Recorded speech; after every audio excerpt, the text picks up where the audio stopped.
Hi Flosstube, welcome to Snickerdoodle Stitch. My name is Kathleen and this is a channel about cross stitch. Thank you so much to everybody that joined me for my wood parade or my FFO parade. I know a lot of people, it was new to the channel, and if you have come back to see some more, thanks so much. And thank you so much to everybody that joins me every episode. I guess that's the right word for it. Every 2 weeks. I've got a ton to show you. This might feel like an FFO parade again because I got a ton done, and I'm gonna dive right in because I got a lot to show you this time, and I'm really excited about this. My AuryTM Toledo to Toledo is now fully framed, if I can juggle it. And here it is, and I'm so excited about this. I love this piece. I had a bit of a challenge finding a frame for it. So I did end up with this one that I bought on Etsy. I went to Hobby Lobby and Michael's locally and a local small frame shop, and they didn't really have wide frame moldings. And I knew I wanted something kind of wide and heavy for this because there's so much stitching in it, and where I'm gonna hang it, it is gonna hang solo. And so I wanted kind of a heavy frame. This one I thought was going to be a little darker than what it looked like on, I mean, it looked darker online, but this actually turned out to be perfect because it matches my piano. And that was my plan, was to hang this over my piano, replacing a piece that I have there now. It's just a framed print, and I still just love this piece, and I'm even happier now that it's framed, and it's kind of heavy holding it here. So let me hold it up closer so anybody can see the stitching more that didn't see this in the past. Any of my regular viewers, you saw a ton of this. Last year, this was one of a few focus pieces that I had, and it is a lot of stitching in this, but I just am so thrilled with it, and even more so now that it's framed. It is stitched on 28 count Fiber on a Whim cream and sugar, one of my favorite fabrics, and I picked the 28 count because it finishes out to go on a 16 by 20 frame. I originally thought I might find a stock frame in 16 by 20, but most stock frames are plastic now, and I did find one in Hobby Lobby. It was a little darker wood, but I loved it. But it was plastic, and I just, there was too much work that went into it. This piece, it deserved a real wood frame, and so I didn't get the one at Hobby Lobby to use for this, but thrilled with this. I did buy a piece of gallery glass. I'm gonna put this down because it's getting very heavy. I did buy a piece of gallery glass at my local frame shop, so it's the anti-reflective and the UV protection. Like I said, there's just way too much work that went into that for me to hang it where it's gonna fade. And over my piano, it's not gonna get direct sunlight, but that is the brightest room in my house. It's full sun all day, every day. And there are some sheer curtains that diffuse that, but it's still a lot of light for a piece. So I wanted to get the gallery glass for that. What I did learn was the gallery glass is actually cheaper at the small frame shop than it is at Michael's or Hobby Lobby. So Michael's, I would say some items are priced up knowing that customers will use a coupon. And this is the second time. I did buy one piece a couple years ago of gallery glass at Michael's, and at that time the guy told me there weren't any coupons that would work on it. So I thought, well, it's worth a shot again. Sometimes, right, it depends on the person that's helping you.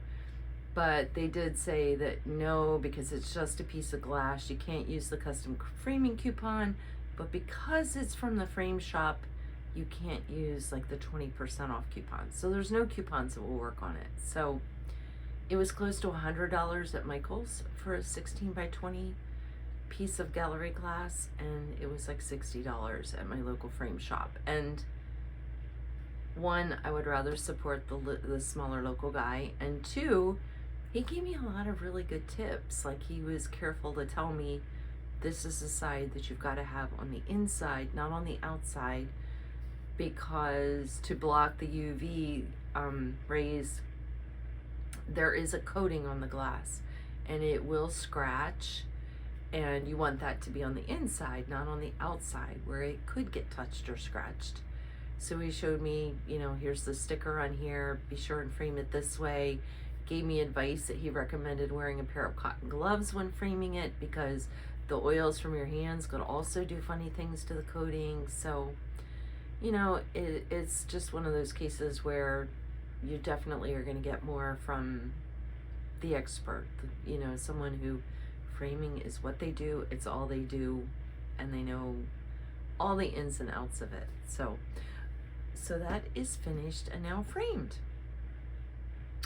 I have a ton of other finishes. So I had a bit of a panic after my whip parade when I realized that I had 5 to 6 items more, whips more than I had at the end of 2024.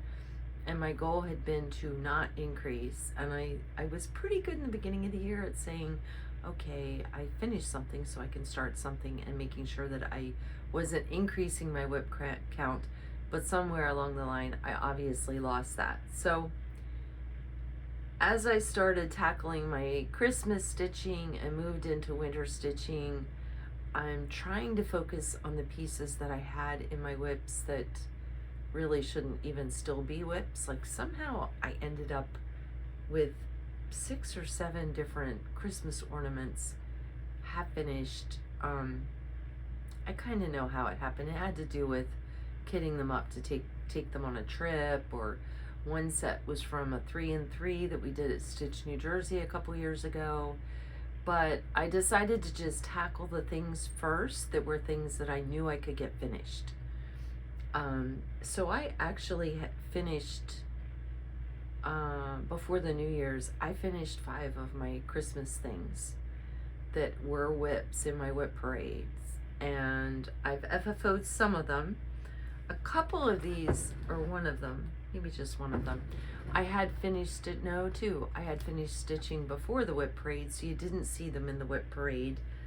The first one that I FFO'd was, what is that? Okay, I got a little problem there I got to deal with. I know what it is. This is from Told in the Garden on their website, tiag.com, and in their freebie charts, this is the 2001 Christmas freebie, and it is stitched on 32 count Fox and Rabbit Saltbush.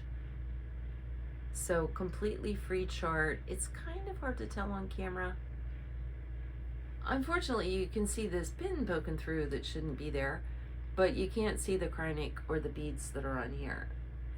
There's not a lot of beads. There's a little bit around the bottom of the dress. That red is beads, and there's a little bit up here and over here, but that's it. But like this is Krynic, and her halo is Krynic, and all of these little diamond shapes on the dress are red Krynic. So I can't really get the sparkle to show up on camera, unfortunately. This frame was one that I had in stash. I have 2 of them. They originally had some kind of print in there that went together, and I took the prints and the glass out and threw them away. But the frame was perfect for this, so that's what I have her framed in. So that is my first FFO of the year, although it was not one of my whips. We still have to get to those. But how cute is that for a freebie? There's another, I said I have another frame like this. There's another freebie I want to do next year that's an angel holding a Christmas tree. And I'm hoping that if I stitch it, I can put it in the same frame and I can hang those together. All right, let me show this one next because this one was also not a whip. But I don't know if I showed this when I finished stitching it. This is a Primrose Garden pattern, and it is called, I thought I had it here. There it is. It's called Perfect Hot Cocoa, and I love the little elf upside down in the hot cocoa. I have stitched it on a scrap of green linen that I had, and I wasn't sure how I wanted to finish this. It's too big for me for an ornament. I like my ornaments to be smaller, other than some that I'll hang like kind of around the bottom of the tree where the tree gets bigger.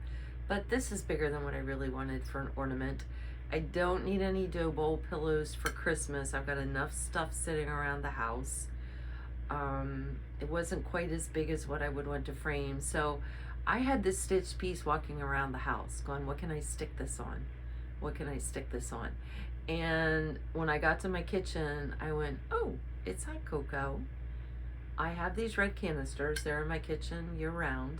And I decided to make one of the sleeves. It's just held on with elastic. That's what this is, just 3 strips of black elastic. Similar to what I did to go on a mason jar at Halloween. So this canister sits, I have a corner sink, and these canisters sit behind my sink back in the corner. So nobody ever sees the back. Nobody's gonna see this. And so that's what I decided to do with this. And to make that, I'm gonna pop it off here so I can show you. Let me just put this canister on the floor or something. Let me put it over here. The canister's got a couple cups of flour in it, and I really don't want to drop it and have flour all over my office. So to do this, what I did was I cut a piece of fabric, so it's the back as well. Ignore the elastic here. I cut a piece of fabric that was about 2.5 or 3 inches wider than my stitched fabric. I sewed the right sides together on each side, and that's how I ended up with kind of a tube where the fabric was wider than my linen that I had stitched on. So that's how I end up with these borders. That's just ironed down. It's just that that was wider. And then I folded each end under and did a top stitching. And when I did that, I also caught a piece of the elastic that I cut to go in there. You could use fabric and do ties or something else too. I just like the elastic because I can just guesstimate what length I need. And as long as it's not too long, it works fine. So that was how I made this. And now, you know, those canisters, that's my kitchen. That sits out year round. And now all I have to store with my Christmas stuff is this little piece of fabric. So, you know, nothing huge or bulky that I'm adding to my already voluminous supply of Christmas stuff that I've got stored in plastic totes. So I love that. So that was my Christmas cocoa finishing. Now I'm going to move into, sorry, I'm trying to think how to keep this stuff organized because some of this stuff is big here that I'm showing tonight.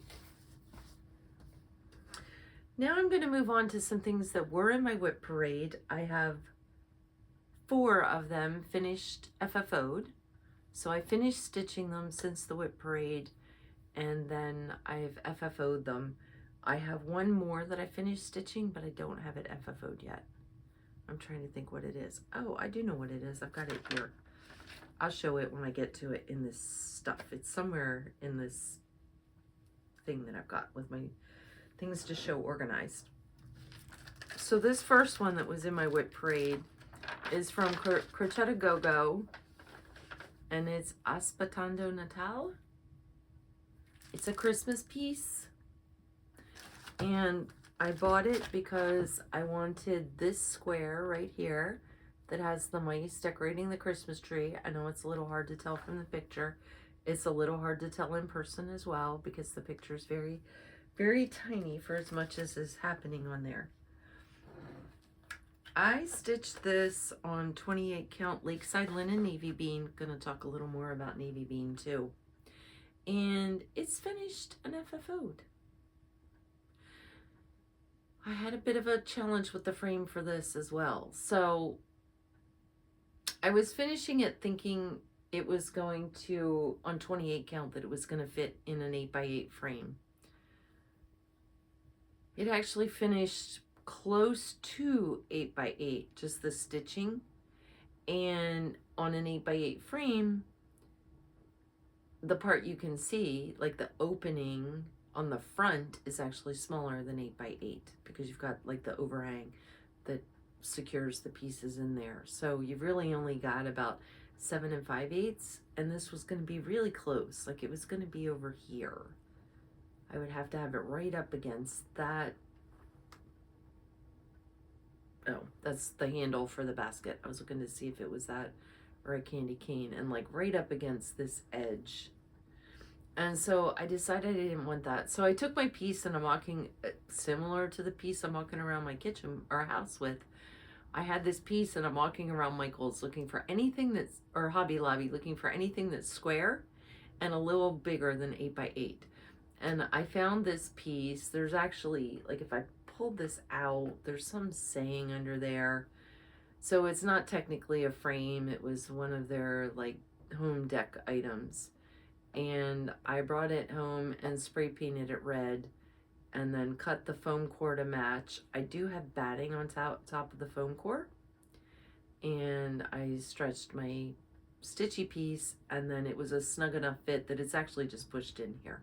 I could pull it out now if I had like a, well, if my fingernails were longer right now. But it is FFO'd. This is wide enough that this could sit on, it could sit on something, or it has a hanger on the back so I can hang it on the wall. So I like having that versatility, but I'm thrilled with this piece. So that was one of my whips that's now FFO'd. And I'm gonna keep this out for when I talk a little bit later about Navy Bean from Lakeside Linen. Lakeside Linen Navy Bean was one of my favorite fabrics, and I thought I had this mislabeled, and it turns out I do not have this mislabeled, but it is not the color of Navy Bean that I was looking for. So we'll talk some more about that in a while. The next thing that I FFO'd that were in my whip parade, so I finished stitching these and FFO'd them, is the Tiny Modernist Stitchr's Ornaments. And I had the pincushion finished, and the featherweight and the spool I only had started. And I had both of them started because I did 2 of them, I think I did all 3 of them, as part of the 3 and 3. So 3 starts in 3 hours at Stitch, New Jersey a couple years ago. And so I got them FFO'd. I decided I wanted them to look a little stitchy themed since they are stitching related. I did them as ornaments because, like I said, I don't have room for anything else to sit out on a table or anywhere at Christmas. So I finished these as ornaments. And I debated putting them in small embroidery hoops since they are stitch themed, but they're a little too big. I'd have to go with 4-inch embroidery hoops, and that was bigger than what I wanted. These are stitched 1/1 on, well, they look like they're 2/2. Maybe they are 2/2 on plain white Lugana. So here all 3 are finished. And to finish these, I cut red felt the same size. I cut down my stitched piece so that my motif was centered. I cut red felt the same size. I did sew some buttons on the back just so the back would have a little more interest. You know how no matter how many times you hang an ornament on a tree, you hang it this way and it slowly spins around and you're looking at the back. So you're like, okay, I need to take it off and hang it the other way. You hang it the other way and it slowly turns around so you're looking at the back. I've never figured that out. So I like my back to look cute. So I just hand stitched some buttons on the back. And then there is 2 layers of cotton batting that I cut like 1/2 inch smaller each direction and centered them on, and then I just stitched 1/4 inch, and then I fringed my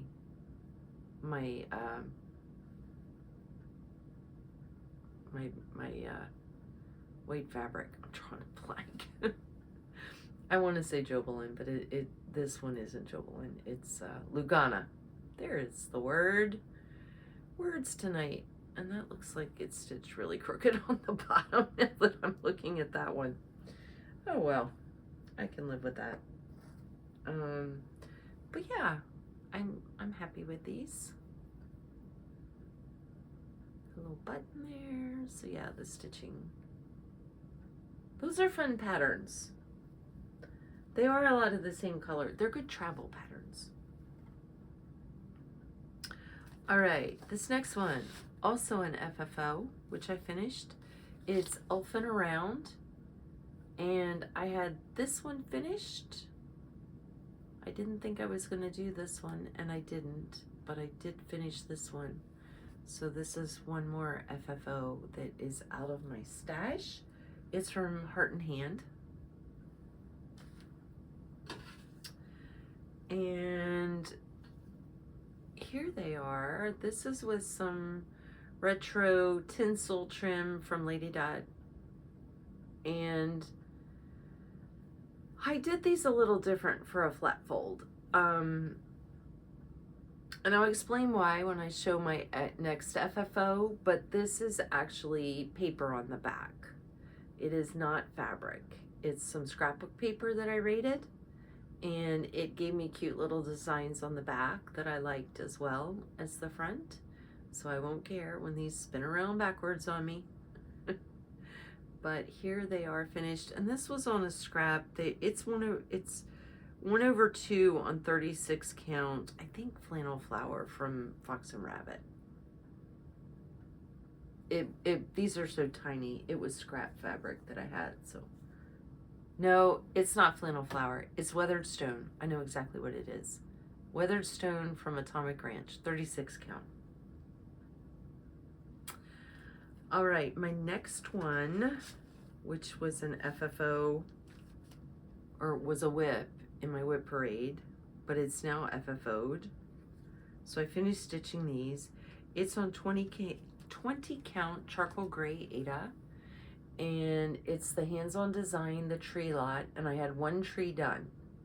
I had the other 2 left to do, and when I was off work between Christmas and New Year's, after Christmas, I went for a long weekend down to Baltimore and Alexandria, Virginia, and I did the 3 needle workshops that are 2 in Baltimore, 1 in Alexandria.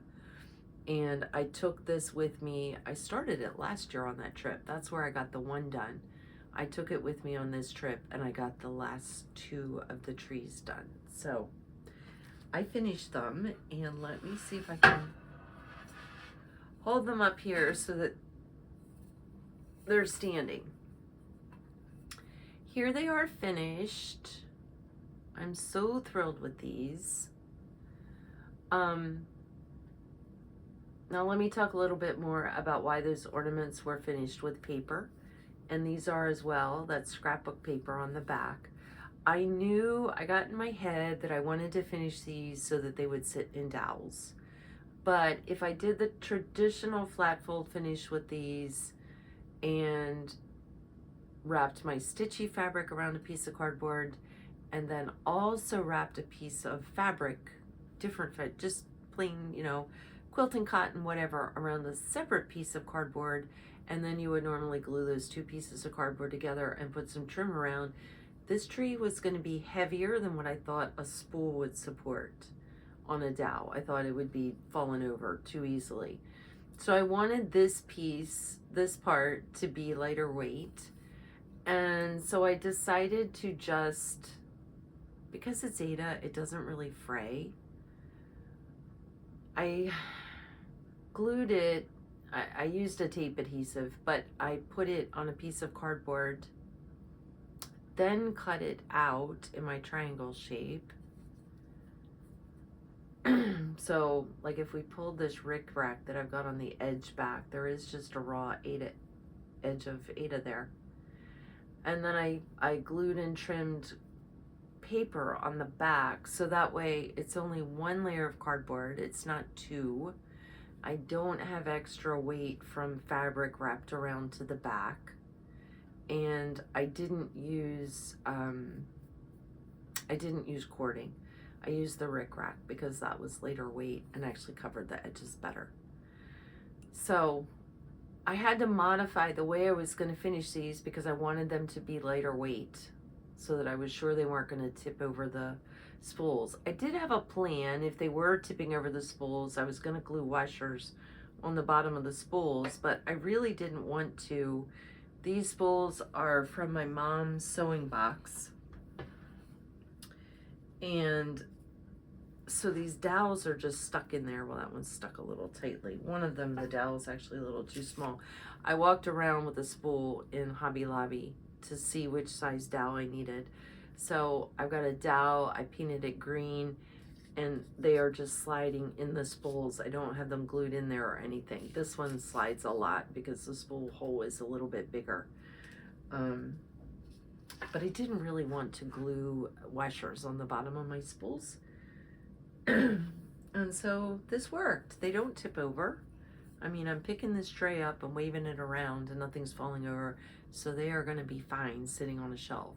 I don't have a cat or anything now to be knocking them over, but I love these. I'm so happy with the way they came out. So that is the fourth, 1, 2, 3. Yes, my fourth whip.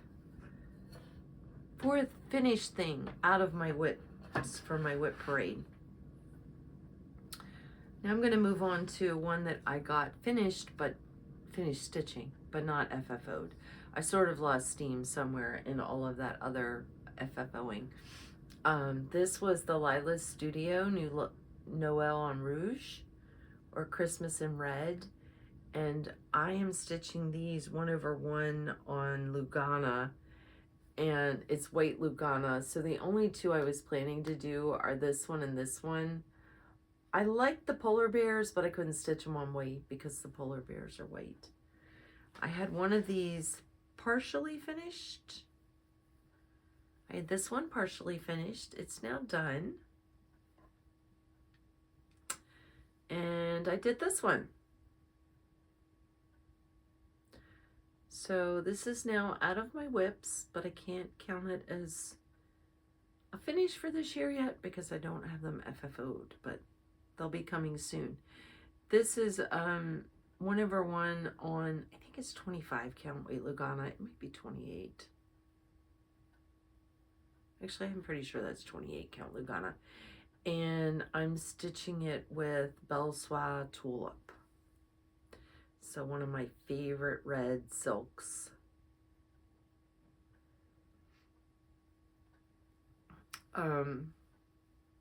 So I need to FFO these. I wish Fauna Pfeiffer's tutorials were still available. I can figure out how to finish those, but I would often do like all right, let me just check and see, is there any tips, anything I'm not thinking of that I need to consider? And I really miss her blog and her YouTube videos. She took them all down. So that is a loss for all of us. All right, before I launch into my other, I do have 2 starts. I did have 5 finishes from my whip parade though. So I've got 2 starts. I've been debating that, like, okay, how do I manage this so that I can decrease the number of whips? I think I am going to break down and put all of the whips in a spreadsheet, even though I swore I wasn't going to project manage a hobby because I got enough project managing in my full-time job. But I want to retire early, and so I'm close to that, most likely next year. So I won't be project managing full-time.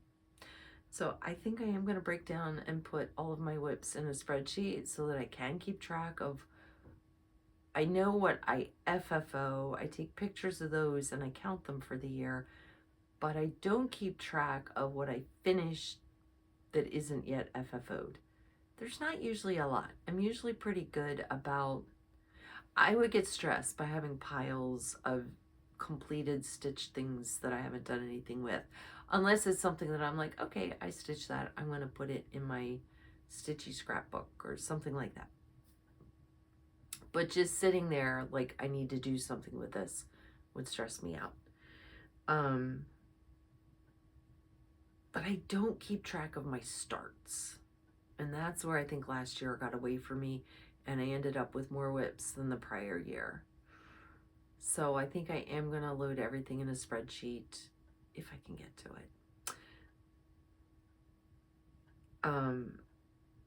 So I toyed with, okay, do I only let myself do a start for every 2 finishes?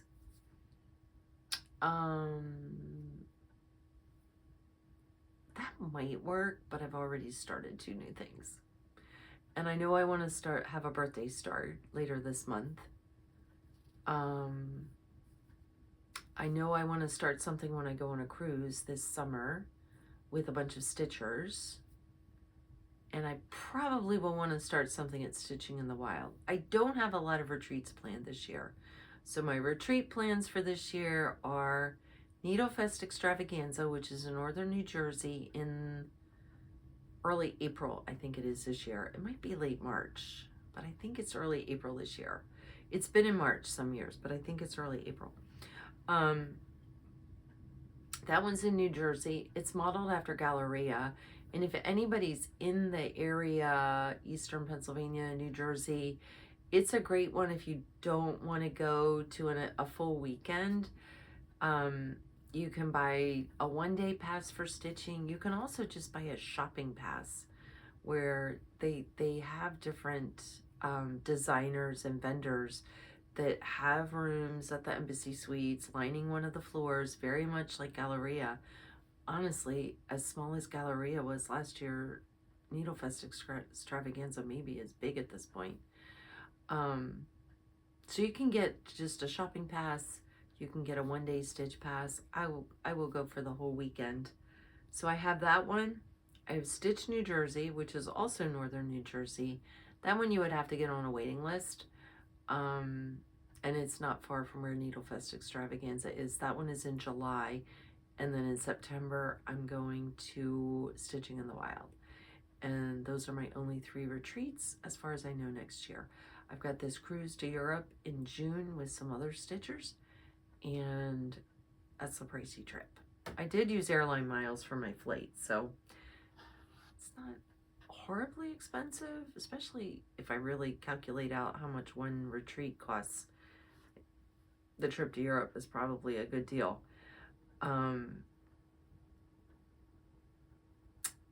But yeah, just with the time off, I'm going to be off work almost 2 weeks for that trip. So that's eating up a huge chunk of my time. And we were acquired last year, and so I don't have as much vacation time as I used to have. Anywho, this was actually already FFO'd, and now it's undone. And we can thank one of my viewers, Robin. Thanks, Robin. I had this Carolyn Manning Whiskers cat finished in this frame. I didn't like this piece. I don't like the fabric I picked. I think my problem is the pattern actually has this stuff as hot pink. It's not red, it's hot pink. If I'm remembering correctly, even the mouse hat and ball and stuff in the wreath were hot pink. I didn't want hot pink, I wanted red, but I left the nose and ears hot pink, and it's bugging me in this frame. But I also don't like the fabric I picked. So she suggested, why don't you unframe it and make a stuffy out of it. So I've started doing that. I've got the back sewn on. I don't have this completely finished. I'm trying to decide. I'm kind of liking it this way, and I'm trying to decide if I just want to put a hanger on it and make it a Christmas ornament. But it was fully finished in this frame. I just didn't like it. And she commented on my whip parade saying, if you don't like it, maybe try that. But it's a cute pattern. And it's got the little mice on it. I love my mice. And I love cats, but don't love it on the Vintage Country Mocha is what it's on, Ada. So I've still got to, stuffed or not, I still need to finish the bottom, but I may just make an ornament out of this and call it a day. I knew if I left it in a frame, I was going to haul it up from the basement every fall, not put it out because I didn't like it, and I was going to haul it back to the basement, and that just seems ridiculous. And so, Robin, thank you for the idea to just bite the bullet and tear it back apart and do a second FFO on it, because I think I really am going to be much happier with it as either a stuffy, as you put it, like, you know, like animal crackers. Ooh, I just twisted wrong. Or as an ornament. I will be much happier. All right. I had grand plans for New Year's weekend. You might remember this. It was going to be my Mirabilia. Sorry, I just twisted wrong and my back is doing something crazy. I don't know what this is with my back. It does this sometimes when I try to roll over in bed. Anyway, I had these grand plans for a Mirabilia weekend, New Year's weekend. 5 days with no work, being at home. Yeah, I think I made a prediction that was probably only going to be a couple days, and it turned out to only be like a day and a half, where I actually was home all day, didn't have any plans, and then I kept running into issues. So my plan had been New Year's Eve or New Year's Day when I was going to start White Winter Santa for Mirabilia New Year's Eve, and I was going to start Lady of the Flag New Year's Day. And then later that weekend, I was going to work on Santa's Magic, which is another Mirabilia, which is out of print. Well, none of that happened. I'll just put it out there. I do have some Mirabilia stitching, but not all that I had planned. So this is White Winter Santa. And when I first got it out, I went, well, shoot, I didn't fully kit this. I had no floss pulled. That's not a big deal. I have almost a full set of DMC. I've definitely got these colors in my DMC set. So the floss wasn't going to be a showstopper. But I pulled the fabric out for it. So the fabric for this has become a major headache. I saw this stitched on some Fabric Flare printed fabric. I couldn't find the one that I saw it on. And so I bought this. Now this is all well before New Year's. So this I thought was resolved by then. Then when I looked at the pattern, I decided this was a little too purpley. I wasn't gonna like the Santa on this. So I looked on the, so here's piece of fabric number 1 that I bought for the Santa. So I get it out New Year's Eve. I'm gonna start stitching on it. I had bought, I looked after deciding that was too purpley. I looked online again, and there was a cross stitch spot that had the fabric that I wanted. So I ordered it. Well, and here it is. And you'll see it's more pale, it's less purple, and there's not a real harsh defined snow line at the bottom. So it's different enough. So I get it out New Year's Eve. I have this fabric. I think I'm ready to roll. I get it out New Year's Eve. Well, first I don't have the floss. Okay, that's not a big deal. But then I get this out and I'm measuring it to figure out what my start spot will be. And the pattern is 13.5 inches wide on 32 count. And the fabric was advertised to be 18 inches wide. But mine is cut so crooked that it is 17 inches wide for most of it and almost 19 inches wide for a few inches of it. And 13.5 inches wide pattern on 17 inches wide fabric is just not as much It's just closer than I want the Santa. I don't want the Santa with a frame right up next to him. I want there to be some space, especially if it's on the cool snow-looking fabric. So at that point, I got disgusted with this whole project and threw it aside. And, oh, that was just patterns. So this didn't get picked up. I haven't decided what I'm gonna do. They do sell the fabric in a half yard, but now I've already bought 2 quarter yards, neither of which I want to use or can use. I can use them for something else, but I was irritated enough that even if I could have gotten a half yard, I had no interest in stitching this at this point. So this didn't get stitched on. I'll be honest, Our Lady of the Flag, I just didn't feel like stitching on. And so I didn't get either of those stitched on New Year's weekend. But I did do a couple starts. This first one, I had shown this, I think. I think I had it kitted up, so it may have been in my whip parade. It's from For the Love of Cross Stitch, and it's this Santa here. And he's actually not, he's very detailed. Let me show, this one is actually a better color representation. It's very detailed, but he's not terribly big.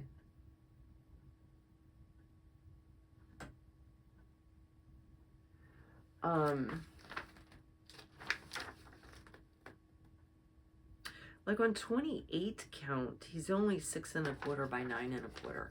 So this is not huge like a Mirabilia. So I did go ahead and start him. I started him on 28 count Lugana. It's from Laura's Fabrics, called Cleveland Winter Sky. And it's not going to look very exciting, but it was a lot of stitching. So he's not very big, but what I didn't account for was that all of this fur, all of that fur trim that he has is confetti stitch. I mean heavy confetti stitch. So I've got several colors stitched on here. And I did start on his beard, you can tell. But it's heavy confetti stitching. So it's a lot of fun. I'm one of those crazies who actually really enjoys confetti stitching, but it is time consuming and a lot of work. So this was New Year's Eve, and no, it wasn't New Year's Day. I know I stitched on this more than New Year's Eve though. This was that day and like a few evenings of stitching to get this far. So a lot of fun. I love the pattern. It's called Santa's Forest Friends, and the designer is a mystery.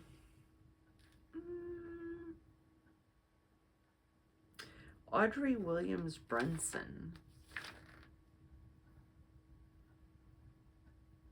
I'm feeling like I saw somewhere that this is a piece of artwork which was converted into stitching, but I might be making that up. So I worked on that one. Sorry, these patterns that I dropped are now distracting me mentally. It's like mentally bugging me that they're down there on the floor. All right, this next one. So what I started New Year's Eve, and let's talk a little bit about navy bean. This is my navy bean scrap. This is the fabric that I used for Strawberry Fields from Blackbird Designs. And what I loved about it was it's a beige, but it is not a yellowy color. It's not, you know, I love cream and sugar, and that is a yellowy color, but sometimes I don't want a yellowy color, but I don't want gray, and navy bean is perfect. It is a grayish beige. This was also labeled as navy bean. That is not the same color. You can tell that even on camera. That is not the same color at all. But I had a really good talk. So I dragged this scrap around with me everywhere that I went, to the 2 shops in Baltimore and the one in Alexandria. The one in Alexandria, my friend Cindy, who I met at Stitch North, told me that she was pretty sure they sold Lakeside. And they do, but they didn't have any navy bean, but she had some good info for me. She said that navy bean doesn't look like this anymore. And that if I was looking for this, I wasn't going to be happy if I did get hold of some navy bean. And after talking through with her some more, I suspect that this actually was navy bean. I thought it was mislabeled because it's so different. She says no, this probably is navy bean. When I was telling her, you know, as she said, it's not going to look like this anymore. I said, well, wait a minute. I have something I stitched on navy bean that I keep thinking that's not navy bean. And she said, yeah, it probably is. It's just newer. So my guess is that Lakeside Linen can't get the dyes any longer that they used for this. And they've tried getting as close as they can to this, but that is not the same color for me. I mean, it's not the reason I'm looking for navy bean. I'm looking because I want one that is grayer, not as gold.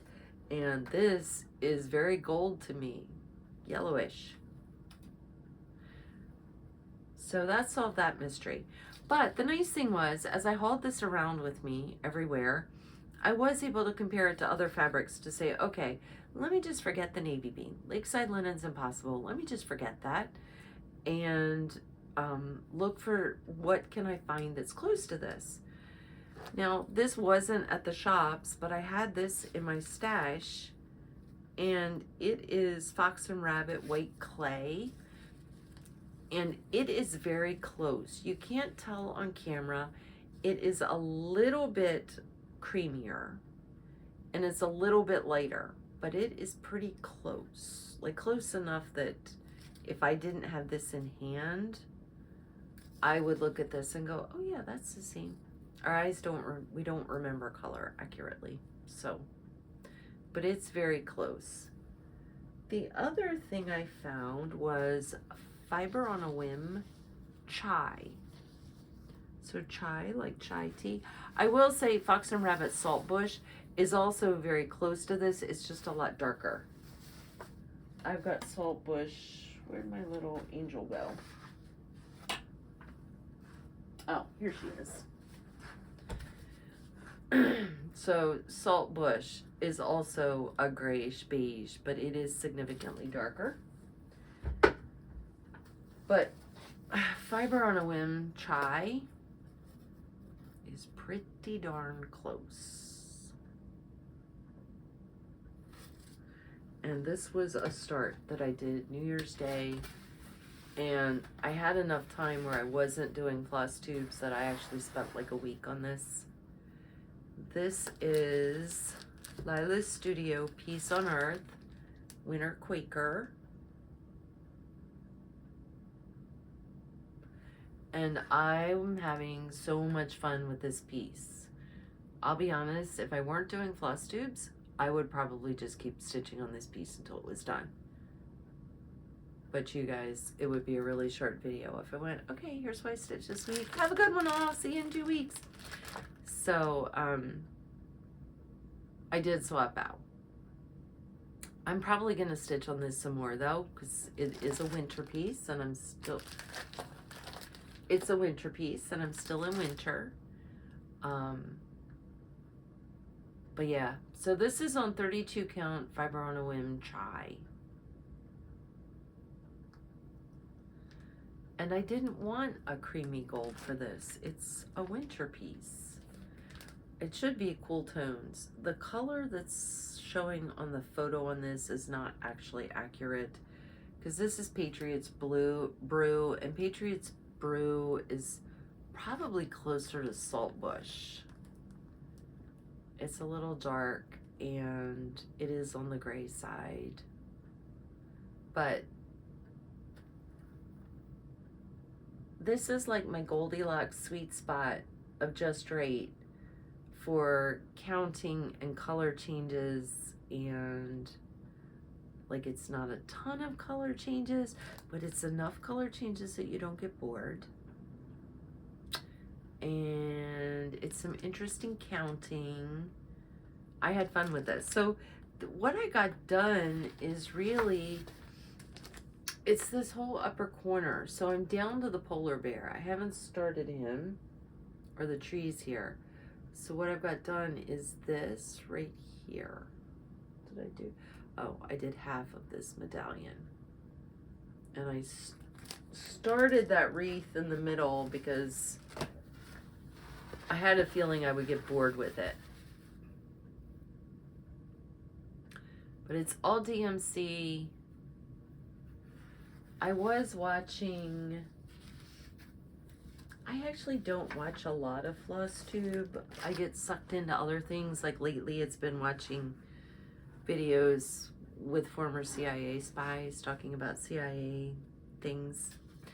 But I was watching Two Martini Stitchr. Her whip parade is actually 3 videos. She's got so many whips. And I think it was her that had,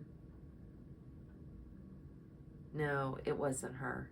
It was a different Flosstuber that had spring they were starting. And they talked about it really being the same assortment of flosses for the most part that were in all of the Lila Studios Quakers. And this one is a little more brown and olivey green than what I normally would like, but I like it for winter. I have the spring pattern for this, or from Lila's Studio, and I don't want these colors in my spring. So she was sharing some sites that have alternate colorways for spring. It's mostly the Quaker motifs that get changed out if you want to change the colors, but I may do that for spring because these are not my spring colors. Somebody might love these for spring, but they're not my spring colors. But so much fun to stitch. I may have to consider spring for a birthday start. I was trying, my birthday's in March, so it's when I would start spring stitching. I might have to think about that. If I want to reduce my number of whips this year, I was debating, you know, do I start something for my birthday start that I also could take with me on the cruise this summer and do for my cruise stitching. We do have one full day at sea, but it's a European cruise, and so we're in port from 6 in the morning until 6 o'clock in the evening. So it's actually really going to be really full sightseeing days and then dinner and maybe a little bit of stitching, but not like when I went on the Alaska cruise where you were only in port from, you know, 6 in the morning until like 1 o'clock. So you were on the boat all afternoon and evening with nothing to do but stitch. This cruise is going to be different than that. So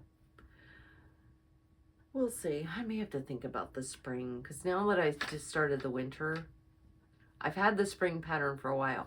The winter pattern I bought, I don't know, sometime this year, but I went with some friends into a stitching room after Jingle Ball. So after Jingle Ball is over, when they leave things open for 30 days so that you can still look at the videos and everything, they also left a handful of the breakout stitching rooms available. So there was a group of us that met in the stitching room, I think the weekend before Christmas, and someone who I'd never met before was there, and she was stitching the Lila's Studio Winter, and I went, oh, I really want to start that. So I told myself, okay, I think I bought that pattern, but I don't remember. But if I did already buy it, I will let myself start it. I probably wouldn't have because I did my whip parade after that. But then when my Mirabilia weekend plans crashed and burned, I was like, okay, that one's coming out. All right, this next whip, this was in my whip parade, so I'm done with my starts, is a tiny modernist pattern. Mine is from a magazine from January 2021, Cross Stitchr, but you can buy this now from Tiny Modernist, and from her, it's called Winter Band Sampler. And Sorry, I've got pages ripped out of a magazine here. This is the pattern.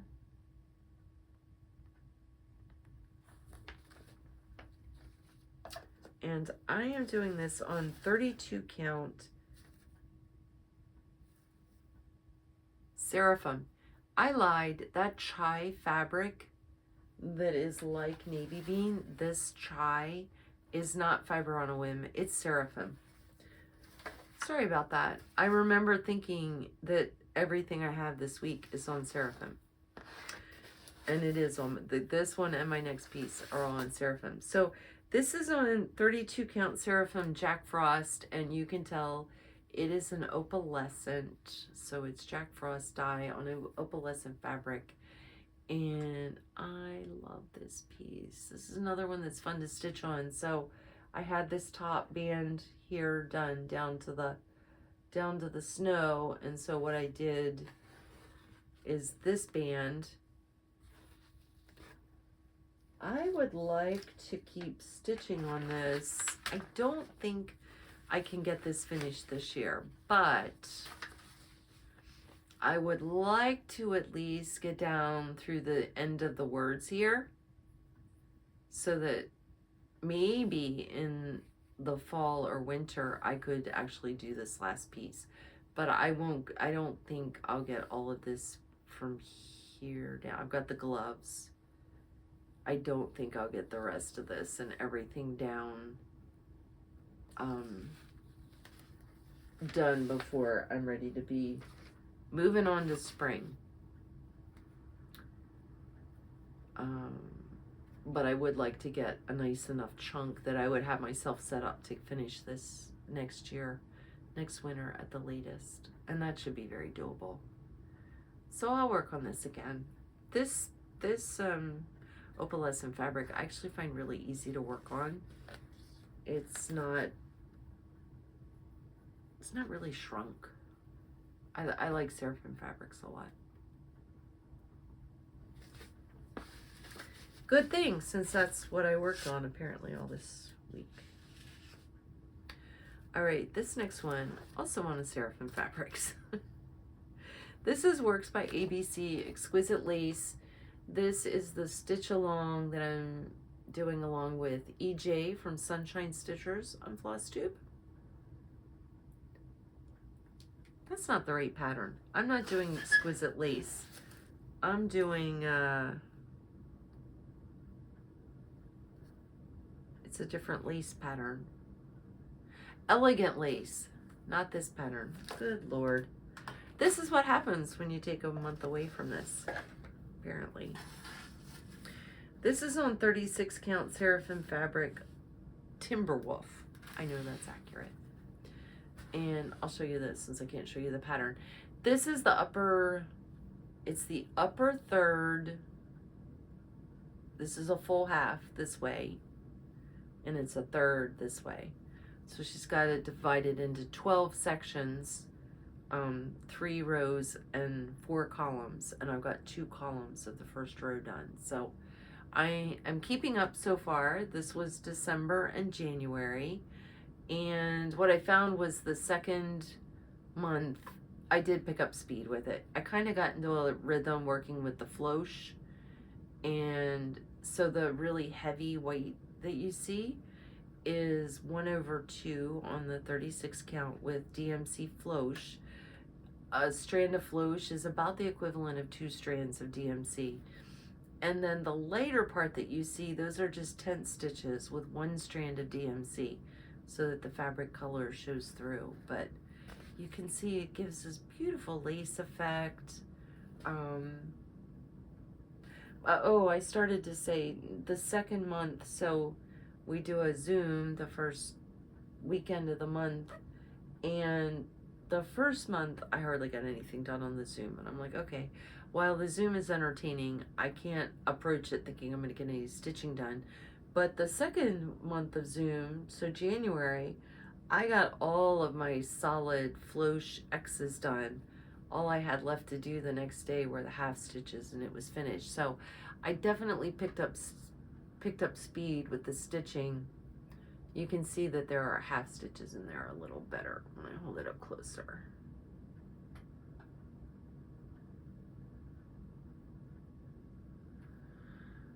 But it's a lot of fun, and I love this Timberwolf. I think I bought 36 count because I like the color of it better than the 28 or 32. If I could get 32 count and the color was the same, I would be snatching that up because I am in love with this color. It's a little more blue than it's coming through on camera. I mean, it is a gray or a grayish blue. It's just a different color. I just really like it. So that was my elegant lace. How the heck am I at an hour?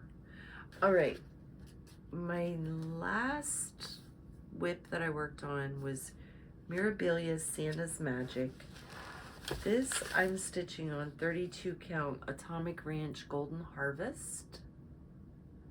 And this is the pattern. This is out of print. You can find it on eBay, and it's not, last time I looked, it was like $30. It wasn't $200 or anything crazy like some of them can be. And I got a lot done on this. So, okay, I don't have room for that. I was gonna say I'd put a picture in, but I don't think I have room to hold this up and insert a picture. I had finished this part already. So what I did this year was all of this in his hood. This is the fur on his hood. So everything here is what I did. I did work on this for a long time. This was my New Year's Day stitching, and then I just kept stitching on it. I was having fun with it. I would like to get some more in on this this year, not now because this is Christmas. I'm kind of moving on from Christmas now, but maybe Christmas in July. I would like to get some more stitching. I need to finish the hood and his beard and face, and then I'm kind of going to be at the point where I've got to start working on Krynic. This has a ton of Krynic in it, and it's got Krynic number 8 braid, and I don't know that I've stitched on 32 count with 8 braid. I found some when I was on my Baltimore Alexandria trip, but it was number 4, and I bought it, and then when I got home and I'm looking at the pattern and I'm like, this calls for number 8. So then I looked and I've got a weird mix of number 8 and number 4. So it may end up being some kind of blend. The color that I'm having the problem with is number 85, which is peacock green, and it looks like Rainbow Gallery hasn't started making and carding up 85 yet because it's not anywhere. But this is a fun piece to stitch. And it'll be on the, a lot of stuff like this, the fabric actually shows through. And here, the fabric actually shows through. So that's what a lot of people, if I say Santa's Magic, they'll say, oh, is that the one where the fabric is part of his sleeve? And that's what they're talking about. You stitch around and the fabric shows through. I am going to hold off on haul that I have from that trip and show it next time because we're getting kind of long. A Jingle Ball, I only bought 2 of the Baubles books. I didn't buy one last year. I missed it. That's this one. Look, I just realized there's a little mouse. And then I bought this year's book. And every designer who participates in the ball contributes an ornament pattern. So these are the patterns for this year. And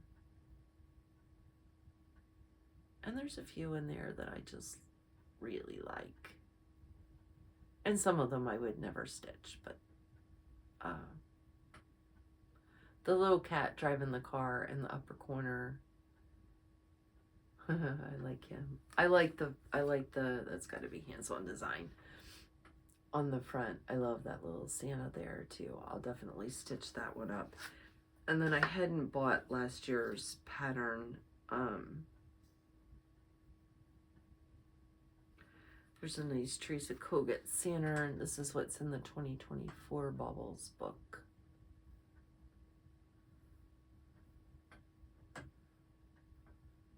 Some of them may later be released as standalone patterns. I feel like the hands-on design, the Santa that says Jolly Saint Nick, and I always, when I look at him, it looks like his beard looks like a mouse to me, but I got mice on the brain when I start looking at Christmas ornaments. I'm feeling like that was in the very first year of Bauble books, but I could be wrong. It might have been a pattern that she had for the Stitchers, but wasn't in the Bauble books. But that was the only thing I bought at Jingle Ball. Next time, I should have FFO'd the pairs that I had stitched that were part of my one Jingle Ball class. And hopefully I will have the Lila Studio sweater ornaments FFO'd, and I've got a couple other things close to being finished that may also be FFO'd. So I could have quite a few things next time FFO'd. I will leave you with some freebie patterns. I don't want to wait to show these because they're sort of winter themed. I was on Owl Forest Embroidery and I love their patterns. All right, these printouts are not the greatest. My printer apparently does not like bright blue because I have another picture I tried printing. So these are in, they have, if you go to Owl Forest Embroidery, they have a link right there that is freebie charts. And they have a ton of them, but I picked a couple that I really liked. This one is Let It Snow. So you've got the cathedral or kind of a St. Petersburg looking building there. I thought that was pretty and very simple. That would actually be fast to do. That's not a ton of stitching. This next one, they do their stitch-alongs and leave all their patterns out. All right, this printout, I'm going to apologize for this. It's really bad, but I'll describe it. It was 12 months, and I think it was a stitch-along. And each block is a different month. And I thought they were all cute. That little bunny for April, and you got some cats going there for March. I just thought this would be cute to either do as a full piece like this or to do as individual, you know, you could just do this, do the square. But free chart, so Owl Forest Embroidery. And I think we're running really long for regular Flosstube. I think I will leave you there for this time. Next time, like I said, I have some more FFOs. I've got some haul to show, some fun stuff, designers that I hadn't seen before. And next time I'll talk a little bit about the quilt that's behind me that I finally got done. But I hope everybody is staying in and stay warm and stay safe. It is Friday, January 23rd, and we are expecting some significant snow and ice here this weekend. And I know a big part of the country is expecting ice and other issues. So I hope you have electric so that you can at least stitch. I've been charging my Halo Bolt and all of any other fuel rod or charging device I can find, so that hopefully if I'm without power, I can at least do some stitching. We'll see. My area, it looks like 10 to 13 inches of snow starting Sunday morning and ending Monday. But somewhere in the middle of that's going to be like a 1/4 to 1/3 inch of ice. And it's the ice that creates the real problems. So we'll see what everything brings. But everybody stay safe and happy stitching. Bye.